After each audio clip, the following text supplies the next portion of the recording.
That's the bell because you know what? Office hours are in session right now. We're here getting ready to 20-minute problem solving show for all these awesome administrators. I'm in the corner here in the corner box. All of these individuals here who are going to bring that knowledge. And maybe they've never dealt with this before, so we're trying to prep them for that. So Josh Tovar, proud principal of Memorial Pathway Academy in Garland, ISD, Garland, USA, getting to rock and roll with all these administrators. So if you are in Alaska or you're in Hawaii, whether you're in Maine or in Florida or anywhere in the 48 middle, come and join us and let us know what you would do. Take it away, Dean. Hey, great job, Josh. Once again, on Tuesday night, office hours, a chance to just unlock something in the field of education and try to step by step get through and make sense of something in the world that we do every single day. So really good stuff. And it's great to have everybody here with us tonight. My name is Dean Packard. I am the proud principal of Charlton Middle School, Elementary School. I brought myself down one notch. Not a bad thing. I should probably look at that. But Charlton Middle School, and I love the fact that we do this each and every week, Josh, because it's a lot of fun for everybody on board. So across the board, let's go around right here. Dr. Amy, welcome back to the show again. Let's go around the board and just say who you are, where you're from, and what you're all about. Hey, Dean. Hey, Josh. Thanks for having me back. I'm Dr. Amy Matthews Pettis, or some call me AMP.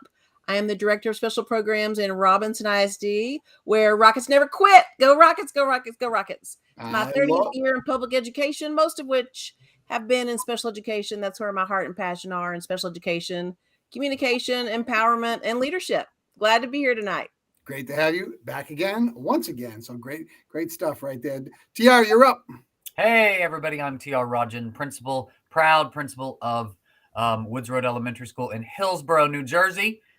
New Jersey is the place to be for education. It's a great spot. I'm thrilled to be here. I've been in education for 24 years. I can't believe this is my 24th year. Love everything about education, man. Great stuff. Welcome to the show, TR. I love it. Thanks. Paul. Hi, how's everybody doing? My name is Paul Leal, and I am the Alternative Education Coordinator in Los Fresnos CISD. That is in deep South Texas, here in the Rio Grande Valley. This is my 30th year, 21 of those as a principal, director of the Alternative Education Program. Love what I do. It's got its challenges, but it's been a lot of fun. Been a fun ride. 30th year, you're just starting your first chapter in life. I love it. Good stuff right there, too. Melissa. Hey, y'all. My name is Melissa Jones-Chunu. I'm from Tulsa, Oklahoma. I am assistant principal at Celia Clinton Elementary School, the best school in the whole wide world. I have been in education since 2001, July of 2001. So I know I don't look that old. Thank you. You don't. Yeah, I'll be 44 in June. You understand. I can see the glow. I can tell you just that's good. Yeah. Yeah, but I love it. Yeah, I just love what I do. Love the kid. Awesome. Welcome, Melissa. We appreciate you being here with us. Hey, Dr. Tovar, you're up, man. Come on. Here we go. Let's let the world know a little bit about you real quick. In times of stress, or in case you bet $1,000 on something, what is the lucky charm you hold close to you? TR. Well, first of all, I find myself lucky in life. And so I am not lucky in lotteries or anything else. All of that stuff falls to the side. So I find myself, I just am lucky in life. So I hold life dear and everything else I let go. Political answer. All right. Doc. If I cheated, it's how it is. All right. Let's go, Doc. Me? Yes. Well, if I'm betting $1,000, I'm holding my breath near and dear. That's the truth on that. So, otherwise, I don't have a lucky charm. I just, I'm as lucky as I'm supposed to be. There's a path, and I'm on it. All right, Melissa. I'm blessed. Oh my goodness, Melissa. All right. I don't know. Okay. Paul. Yeah, I think my lucky charm is my sense of humor. I try to make light of stressful situations, almost to a fault. I've kind of stepped in a couple of different times during, crucial meetings, but, I find that that's what gets me through those stressful times. So I'm going to stick with that. All right. A lot of betting people here, but I know this guy right here, Dean, lucky charm. Hey, my lucky charm is a compass that was given to me by a couple of my principal friends that I keep on my desk. And it reminds me of the direction in which I have to go, that always focuses back towards the best needs of kids in the community that I serve. And I have a lucky little coin that's been in my wallet always, and I always hold it close near to me. So it's a lucky coin, quote unquote. All right, here we go. Here we go. It's coming to you, Paul. Captain Kangaroo or Mr. Rogers? Captain Kangaroo. Melissa? Oh, Mr. Rogers, it's the music. Yar. Mr. Rogers every day. I mean, he has a king and an owl. It's in the trolley. That's it. Doctor? I gotta say, Mr. Rogers, 100%. Never was a Captain Kangaroo fan. Honestly, kind of gave me the heebie-jeebies, but so did the puppets on Mr. Rogers. So there's that. But I feel like Mr. Rogers has more life lessons. Dean? Grew up with Mr. Rogers. Loved the coat that he always wore. The answer is Captain Kangaroo. Oh, And the moose. you're killing me. Captain Kangaroo and the moose. You're killing me. All right, here we go. Here we go. It's coming to you, TR. It's coming to you real quick. Soccer or winter curling? Oh my gosh. Well, definitely curling. I mean, you got to scrub the ice, right? All right. Melissa? Oh, soccer in my household. My husband's from Nigeria, so yeah, definitely soccer. All right, Paul. Definitely soccer. Dean? Soccer, my friend. Doc? We don't do winter curling in Texas, so soccer it is. We don't The do answer is winter exactly curling. soccer. Exactly. That's Yeah, the answer. We don't do winter curling in New Jersey either. I just didn't want to pick the obvious go-to. All right. So here we go, guys. Here we go. Here goes the scenario. Might be, those of you who've never been in secondary, might be something for you in case you keep on moving up to different levels. But here is the scenario. Your football program has been at the bottom of the district rankings for a while, and you're looking for a new coach. Your offensive coordinator, your OC, is looked upon as the heir to the job. He is liked by the kids. His colleagues respect him as a teacher and as a coach, and he's liked by administration. He's not selected as the new coach and is removed as offensive coordinator, varsity offensive coordinator, and he might even be placed at sub-varsity level. You know he's upset, and he's talking all about the situation to a lot of people. You understand? That's where the climate and culture thing comes in. As spring ball surfaces with a new head coach, he's nowhere to be found. He was not given a varsity position, and you hear that he's coaching at a neighboring high school. He was given off last period because of football coaching in fall, and no one can find him during that period. You hear that he is close by, so one of your administrators lives close to that high school. That administrator goes and sees that coach's car in the parking lot, walks to the stadium. He's coaching that varsity team. What do you do, Melissa? Well, first of all, if he's on contract time, plan period is supposed to be used for planning purposes. So that would be probably my first thing. I would probably call him in my office, have a conversation with him, let him know what his first priority is. Apologize, that he didn't get the job, but let him know that people are watching him. And so while you might not get this job, people are watching you, and they're watching your reaction, and they're seeing, is this person really going to be good for our school? It might be a different district. It might be the same district. But I would, definitely encourage him to, watch what he says. Yes, free country. We do have free speech. But just to let him know that people are really watching him. And this is not affecting his students in any way, is it? Like, he's not having any kids during this period, correct? No, Melissa, but he was still scheduled in that area. And I failed to mention one last part. He was questioned about it, and he denied he was at the other school. Yeah, so we have Denied it. yeah. So if there's evidence, definitely would present that evidence to him, and let him know again during contract time we might need him to cover a class, or we might need him at the building that he's contracted to be at during that time. But definitely, hopefully we have a great relationship and we can sit down and talk about this, because building relationships really is at the core of any good relationship between teacher and administrator. So, teacher people are going to do whatever they want to do, but definitely that would be a warning, definitely be a warning conversation. Okay, next in line, Paul. What would you do? So definitely, bring him in, make contact with him. Just like Melissa mentioned, empathize with him. It's understandable that you might be upset that you didn't get that position, but understand that there are opportunities in our line of work all over the place. So you definitely don't want to be burning bridges. You want to make sure that you act as a professional. You keep that professional decorum throughout, whether things didn't go your way or whatnot.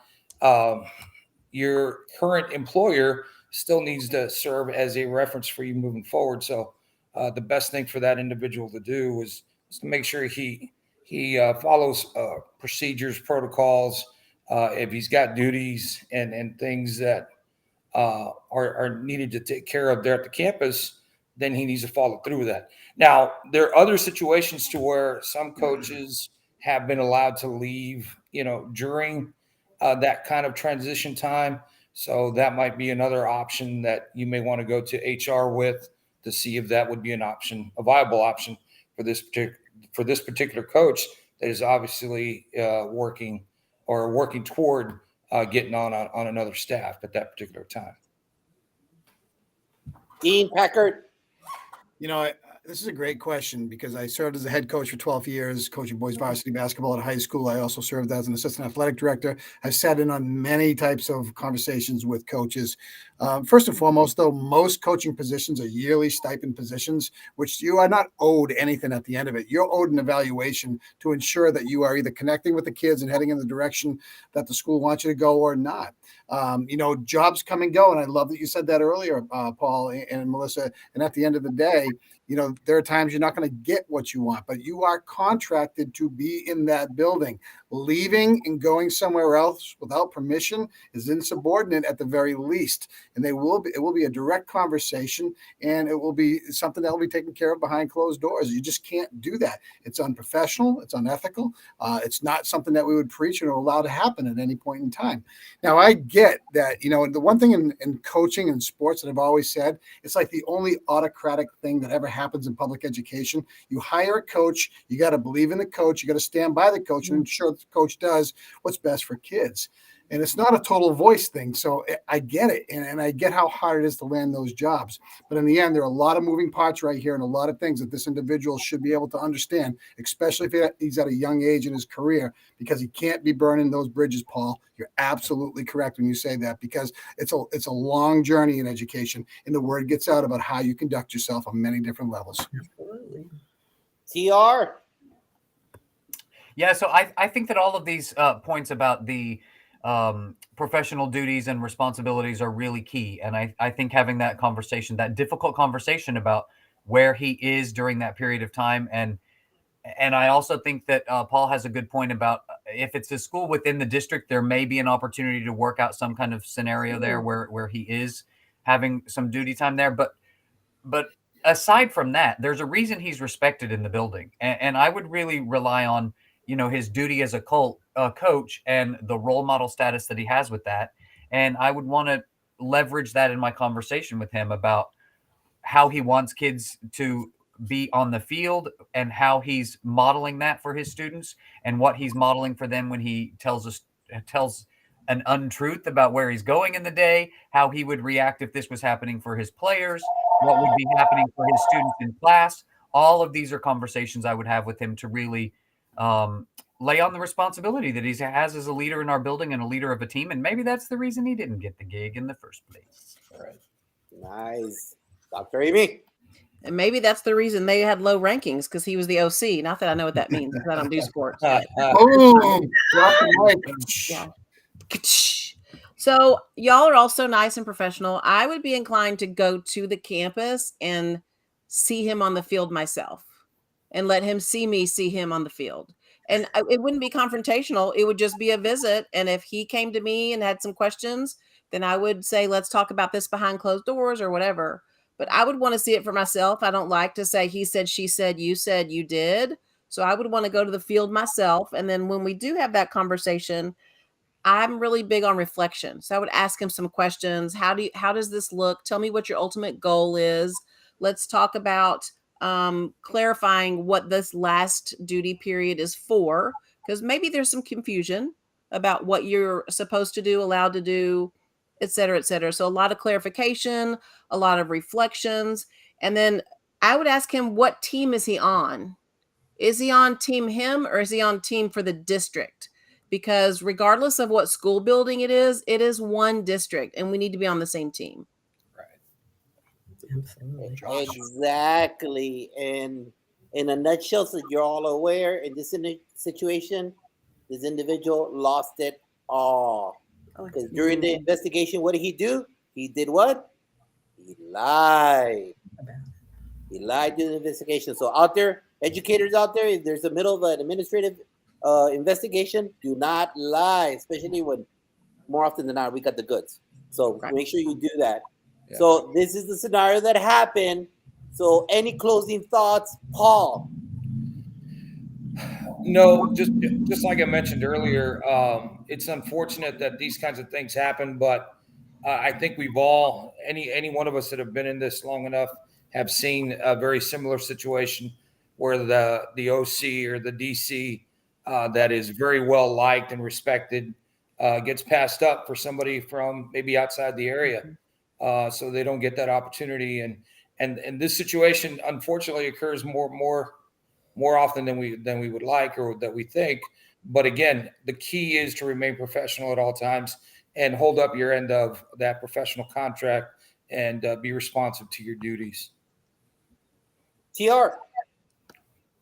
Yeah, I would say the same thing, and you know, this scenario applies across many different avenues. I have,